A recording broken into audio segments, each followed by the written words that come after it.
Mas lalo pang iinit ang mga eksena sa Sigabo dahil sa karakter ni RC Munoz na magiging matinding karibal ni Sam na ginagampanan ni Julia Montes sa pagmamahal ni Gabo, ang karakter na ginagampanan ni Coco Martin.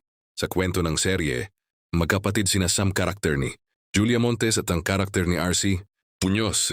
Ngunit sa kabila ng kanilang pagiging magkapatid, haharap sila sa isang mabigat na pagsubok kapag pareho silang nahulog ang loob kay Gabo na ginagampanan ni Coco Martin. Dahil dito, inaasahang magiging sentro ng matitinding drama ang banggaan sa mga susunod na eksena ni Julia Montes at RC Munoz. Hindi lamang ang relasyon nilang magkapatid ang masusubok, kundi maging ang kanilang pagmamahalan, tiwala at katapatan sa isa't isa habang lumalalim ang kanilang hidwaan. Lalo pang magiging masalimuot ang takbo ng kwento dahil sa karakter ni RC Munoz na magdadala ng panibagong tensyon at emosyon sa buhay ni Sam at Gabo. Inaasahan ding magbubukas ang kanyang karakter ng mga revelasyon at komprontasyong magpapabago sa direksyon ng istorya.